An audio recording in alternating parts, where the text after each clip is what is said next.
Hi guys, welcome back to my channel. My name is Patrice, and in this video we will be discussing things I've read. And now let's get started. So this video is full of books that were on my highly anticipated reads list. And I am sorry, but these books were just mid for me. And not that they were not good books, they were good. And a couple of them were written very, very well. It's just that I was so looking forward to reading these and getting my hands on these books that when I finally did, they did not match the energy. Like, they didn't give what I needed them to give. The first book I'm going to talk about today is titled Family Spirit. This was written by Diane McKinney Whetstone, and this is a contemporary fiction slash fantasy slash magical realism. The summary says, Ayanna has inherited the knowing gene that the Maces, a vibrant family of Philadelphian clairvoyants, believe has been passed down to at least one girl child in every generation. But her mother has tried to convince her that she's nothing like those weird Mace women. To keep the peace, Ayanna lies to everyone about her abilities. Ayanna's Aunt Lil, banned from the Mace home, has returned to Philadelphia. After a premonition, Ayanna must decide if she can reveal her secret to her aunt and enlist her help. Meanwhile, Nona, the woman writing the novel, becomes more of a participant than creator, as her own drama is deftly interspersed throughout the story. So here's the backstory. So we have a woman who's actually writing a story. So it's a story within a story, which I don't like those kind of stories. And for me, in this story, that did not work. But Nona is the author of this story. So the story she's writing is about a family of clairvoyants who live in Philadelphia, and Ayanna is like a part of this family, and she's hiding her abilities because her mom doesn't want to believe in clairvoyance and stuff like that. So then she has an aunt who was banished from the home, and her aunt is back for a medical procedure, and she's staying with Ayanna's family.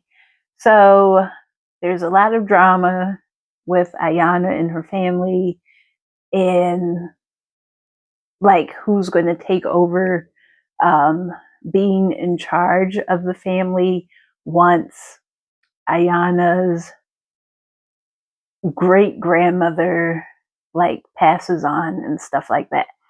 So then we have Nona, the author, and she has her own drama, and it ends up in the story. So that's the background of this.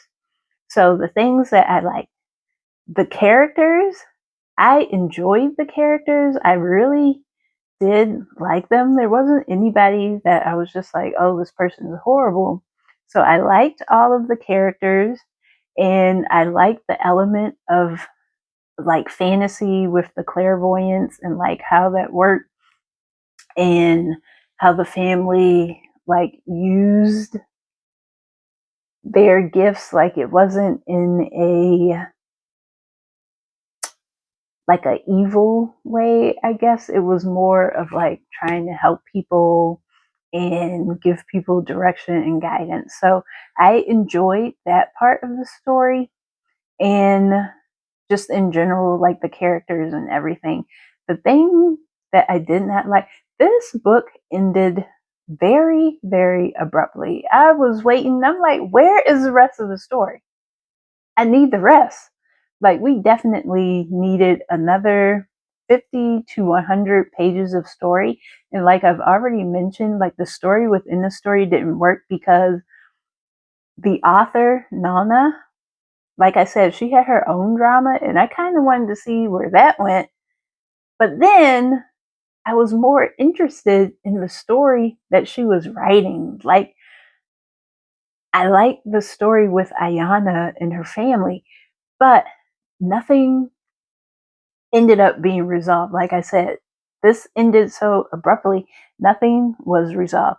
I needed to know. So Ayana was kind of trapped in this love triangle with two guys. And it was like, okay, this is a little bit of a spoiler. So if you don't want to know anything about the story, don't watch this part. Skip ahead. So Ayana was in this love triangle with like two guys. One guy was very nice, very sweet. The other guy was a guy that she would run to after she would have her premonitions. So he kind of understood and accepted her for what she was, even though she didn't really explain like what was going on with her. So we got no resolution of that. Like, I needed to know, like, what happened with them? What happened with that? I want to know. And then Ayana's Aunt Lil.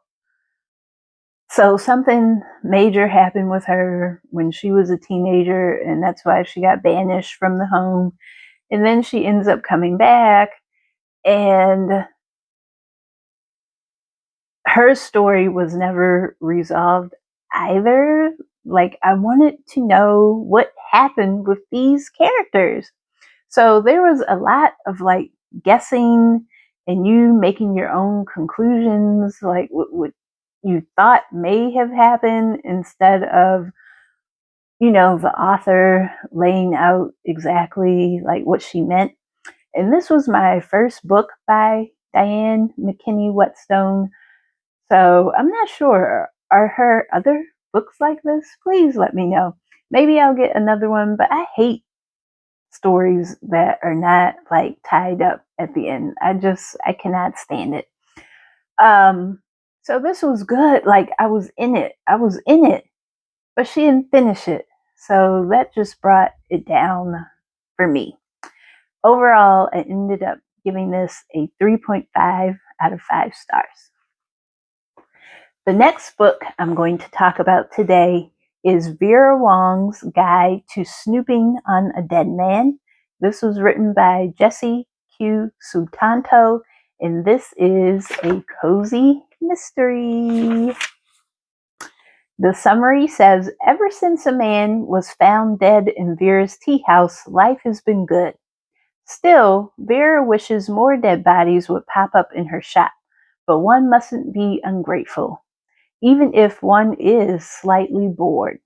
Then Vera comes across a distressed young woman who's in need of her kindly guidance. The young woman is looking for a missing friend. While snooping inside Officer Selena Gray's briefcase, Vera finds a file about the death of a social media influencer, who also happens to be the friend the young woman was looking for. Online, Xander had it all, but the police can't seem to identify him. Who was Xander Lynn? Nobody knows, but Vera is determined to solve his murder. So the things that I like. So I really enjoyed the first book of this series, Vera Wong, and she is like so outrageous and so funny. So she is back in rare form. She is just as outrageous and funny as in the first book. But in this book, we get more banter between Vera and Winifred. So Winifred is like her competition, like on her business competition. Well, I guess they're not in the same business, but Winifred owns like a bakery pastry shop, and she and Vera are like constantly going back and forth and stuff. And so the banter between those two is like top notch in this story. And we get characters that were in the first book. They pop up in this book as well. So I really like that. I enjoyed that. One thing that I felt from the first book and that carried over into the second one is that this isn't like really like a cozy mystery, like not your normal cozy. This is more like a contemporary fiction book with a mystery thrown in. So that did carry over. It wasn't as off-putting as the first time when I read the first book because I kind of knew what to expect. So some things I didn't enjoy. So it seemed like this story was just like wash, rinse, repeat. Like we got the same story as the first book. She just changed out like the characters and things. So that was kind of disappointing. And there was really no real mystery to be solved. Like I know the young man is dead, but you can kind of figure out like right away, like what happened to him. You can guess what's going to happen and who the guilty people are. Like it is telegraphed from like a mile away. And this book had some, just like to warn people, this had some very dark subject matter. So like in cozies, it's usually like not like gritty and graphic, but this one was like a little bit darker. So I enjoyed this one, but not as much as the first one. Although the humor in this one, I think, was a little bit better. So overall, I ended up giving this a 3.75 stars. And the next book I'm going to talk about is titled The Wilderness by Angela Flournoy. And this was a contemporary / literary fiction.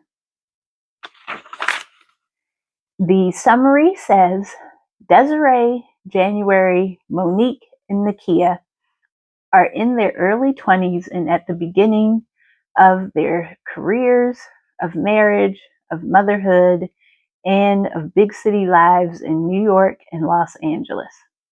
Desiree and her sister nurse bitter family wounds in different ways. January has a relationship with a good man she feels ambivalent about, even after her surprise pregnancy. Monique finds unexpected online fame after calling out her employer for its plans to whitewash history. Nakia is trying to get her restaurant off the ground without relying on help from her upper middle class family.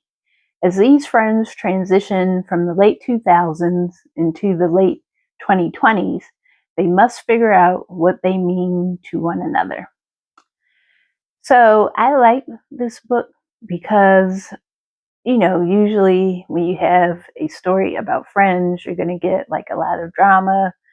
The writing was very, very good. Like this author, she knows how to write. I really like the writing.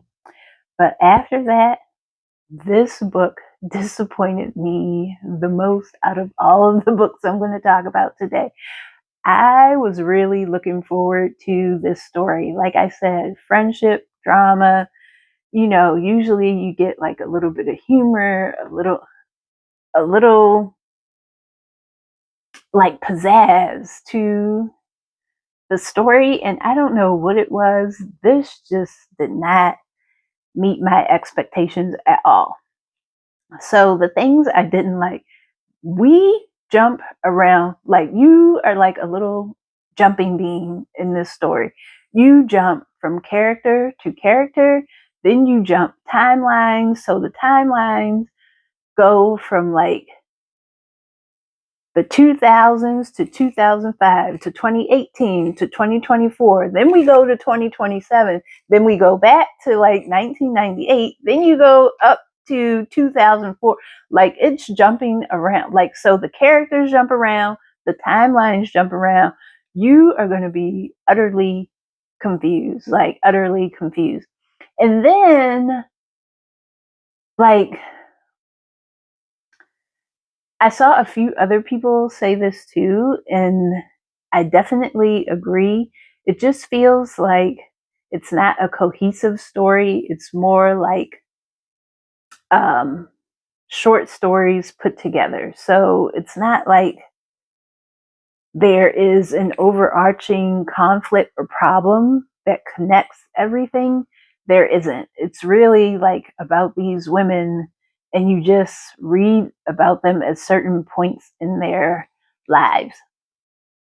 Then the characters. Like, if you are reading about a group of friends and they have been with each other like all this time, yes, you're expecting some drama, but these people just didn't even seem like they liked each other. Like, none of them did. Like, I could not find, like, this friend group I would not want to be a part of. I wouldn't want to deal with any of these people. Like, they were not likable at all. They didn't seem connected as a friend group. It seemed like they were just putting up with each other. Yeah, I didn't. Mm-mm. There were a lot of like inner monologues. There wasn't like a lot of interactions between the characters. Again, that goes to why I felt like they were just like not connected as a friend group. You get a lot of them like just thinking through their thoughts and stuff like that. Like, they didn't really like interact with each other. Like, sometimes they went on a trip together. Sometimes, but it was always like somebody was missing. Like, it just seems like there were like no dinners together. They didn't hang out together. Like, when they did hang out, they didn't like each other. Desiree and her sister Danielle, like, we didn't get a chapter from Danielle until like the end of the book. She got one chapter out of the whole book. So we didn't get to hear any of like her thoughts or anything. Like, we got to see them through the lens of her sister Desiree. And yeah, it was crazy. I also did not like the ending. I didn't like the ending at all. Yeah, this, I don't know. People like it in my book journal. It asked, "Would you recommend?" And I said, "No, no, do not, don't waste your time." Like, this was not it for me. I don't know. You can try it. Maybe you'll like it. I was disappointed. And like I said, the writing was so good, though. Like, I may still try to read her other book, but this one just, mm-mm. I ended up giving this a 3 out of 5 stars. The next book I'm going to talk about is Sky Full of Elephants by Cebo Campbell. This is a sci-fi slash fantasy slash dystopian novel slash literary fiction slash speculative fiction. And the summary says, one day, all the white people of America walk into the nearest body of water. A year later, Charlie Brunton, a black professor of electric and solar power systems at Howard University, receives a call from someone he wasn't even sure existed. His daughter, Sydney, a 19-year-old left behind by her white mother and stepfamily. Sydney and Charlie meet for the first time as they embark on a journey across a truly post-racial America in search of answers. But neither of them is prepared for this new world and how they see themselves in it. Everything Charlie and Sydney thought they knew about themselves and the world will be turned upside down. So this piqued my interest because of the premise. I thought this was just like a radical idea to put into a book. And the writing is great. Great writing.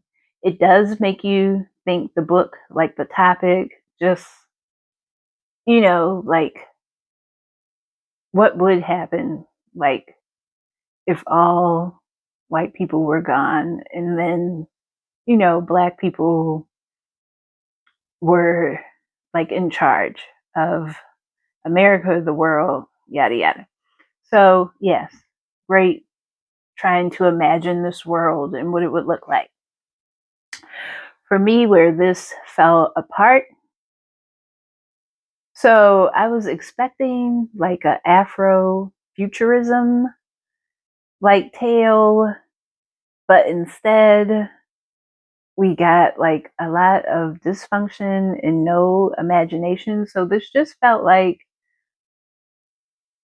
though the story was about Black people and what they would do and how the world would be without white people in it, the story still seemed focused or centered on white people. Like a lot of the story is spent dealing with what happened to the white people, what, you know, the people left behind who still thought they were white, like what they were thinking. Um, yeah, I was just disappointed because, okay, and this is going to be some spoilers for this too. So if you don't want spoilers, please go by. Um, like there was no, like it was just weird to me because it was like everything fell apart after the white people left. And I'm like, so there are no Black scientists that could figure out how to get a grid going, like there's no government. So what about all the Black politicians? Like what happened? Like there are Black thinkers. Then there was a line in the book about, how people were missing their favorite snacks, or there were no, like the gross, like supplies and stuff became limited. And I'm like, there are Black business people. Like nobody stepped into the void to replace these things. So yeah, like no, you're not going to get a Keebler elf cookie, but somebody else can make cookies and sell them. Like I just didn't understand why everything was abandoned and could not function because, this population of people were gone. I'm like, that didn't make any sense to me at all. So, and of course, yes, a lot of people, a lot of reviews. If you read this, Sydney, she is an awful character. Yes, she did grow, but she was still awful. Like even at the end of the book, it's like, girl, like you are still acting like entitled and bratty and privileged, and I I just I don't know. Like she did make a leap from where she started, but it wasn't, she didn't move that much. Like she was still like annoying and awful. I felt like there were a lot of plot holes that were just not answered. So in the story, like the people that were in jail, people came and released the people out of jail. And I'm like, wait a minute, like some of them people should still be in jail. So everybody in the jail got out, and then it's like, well, how did the the white people that were in jail, how did they go to a body of water? Like that didn't make any sense. And then for me, it was like I knew, like they explained what happened to make the white people um, go to the body of water, but I guess my question is, like some of them should have still been around, because what about the people who passed? So I wasn't sure if it was just like, to be white, were you just white because you were Caucasian, or were you white because of your thinking? And if you were white because of your thinking, then why was Sydney still there? She should have drowned with all of them, because in the beginning of the story, she thought she was white. You know, like she was acting like she was white. So, yeah, I didn't get that part either. And then, like I was saying, like a lot of people passed. So there still should have been some white folks around, or people presenting as white should have still been alive. So yeah, I just had a lot of holes in thinking about this. Like the idea of this story was great, and I just don't think it was executed well. Would I recommend that you read it? Yes. It also ends on kind of like a cliffhanger, and it's up to your interpretation of what you think happened at the end. I don't like that. I don't like endings like that. Tell me in black and white what happened. So at the end, and then also it's just like, so is this something that just happened in the US? But what about the rest of the world as well? So just a lot of questions that I still would like answered, I think need to be answered. Would I still have you read this book? Yes. Now this would be a perfect like book club book, something for people to get into, to talk about. But it just, again, did not meet my expectations. I liked it. I did think it was insightful. I did think it made you think, but I think it was still centered too much on white people and what they felt, and what was missing. Like he had such an opportunity to like show us what could have been different, and I just felt like the author did not do that. Overall, though, I still gave this a 3.5 out of 5 stars. The last book I'm going to talk about is Zeal by Morgan Jerkins. And this is a historical fiction / romance / literary fiction. And I am going to tell you guys, I listened to this on Hoopla as an audiobook because I felt like I wasn't going to be able to finish it. I thought it was going to be too thick, but it wasn't actually. It was a very easy read. Like I could have finished it with like the hardcover that I have, but I realized, so audiobooks, I kind of don't like to do mysteries because you need to pay attention to what's going on when you're trying to figure out who did what and like look for these clues. But if it's something like a historical fiction or contemporary fiction or fantasy, like I think I could handle listening to one of those because I actually enjoy listening to this book.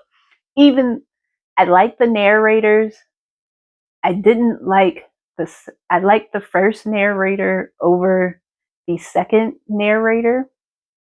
Um, the second narrators, the voices for the characters, like for Ardelia and Oliver, they got on my nerves. I didn't like them.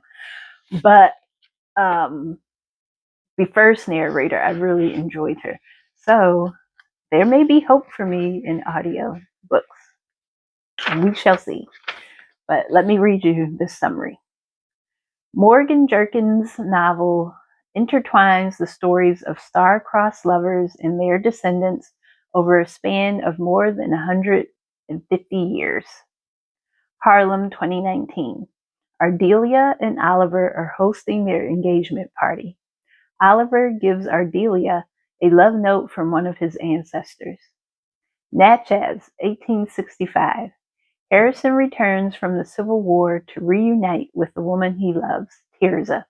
but catches the eye of another woman that thwarts his efforts to find Tirza. He resigns himself to a life with her. Newly free, Tirza longs to find Harrison, but the risks of fleeing are too great. So she settles for the life of security right in front of her. Is Oliver and Ardelia's connection a cosmic reconciliation, or will the weight of the past, present, and future tear them apart? So the things that I like. So I really like the love story and how it spans generations, and we see like these two people like reunited in their descendants. So I really enjoyed that. I also did not mind that the present day story kind of takes place around COVID. I know like a lot of people, they kind of still don't want to read anything that has to do with COVID, but I did not mind that part of the story. So some of the things I did not care for. So the opening chapters, like when it's set in 1865, like after the war and during like post Reconstruction, those chapters were very intense and graphic. So that made it very hard to read. Like it just made me go like, oh, is this going to be like this throughout the whole story? Like I just did not want to be immersed into a slavery story. So that's just a warning. It is very graphic. So just be aware. The characters, okay.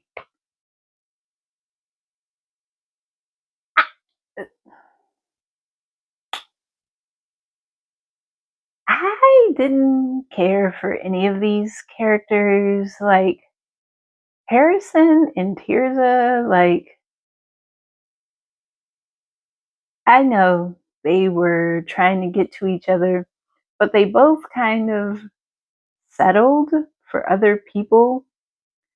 But then they continued to kind of like pine for each other. And I just felt that was like so unfair to the people they ended up getting with.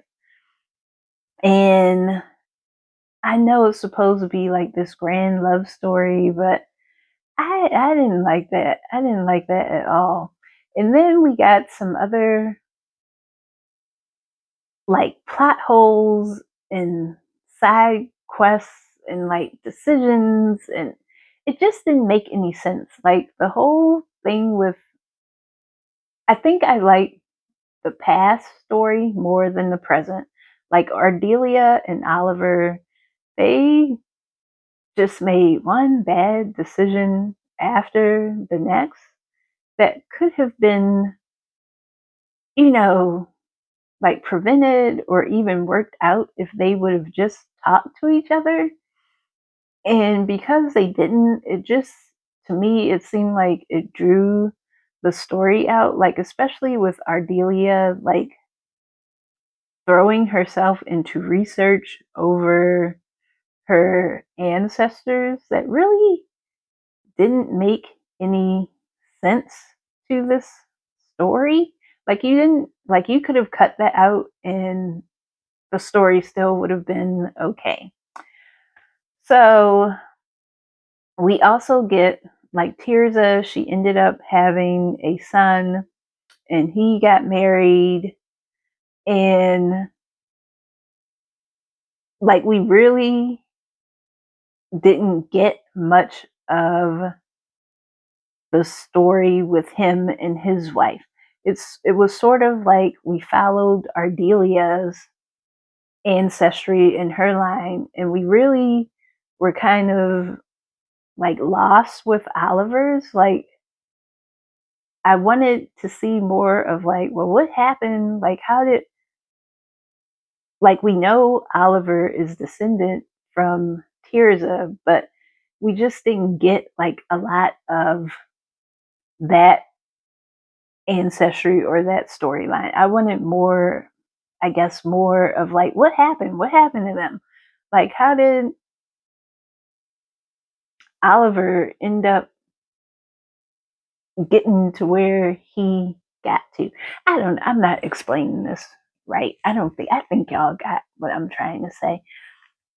So, yes, I did enjoy going back in the past because it was more like a linear telling of the story instead of jumping around too much. Like when we got to the present, we kind of stayed there. We did go back one or two more times, but like it made sense overall at the end. So the jumping around wasn't too bad. But overall, I did like the story. I liked her writing. I don't know, like this was just okay. Like it was a good story. It wasn't anything like, oh my gosh, this book is like amazing and it's so great. It was just okay. It was okay. Overall, I gave this a 3.5 out of 5 stars. So that's the end of this video. Please let me know what you thought of these books down in the comments. I know these have been making the rounds and they were some of my most anticipated reads. But for me, they just did not give what they needed to give. They're all good books, but yeah, just not didn't live up to expectations. As always, don't forget to like, comment, and subscribe, and I will see you in the next video. Bye bye.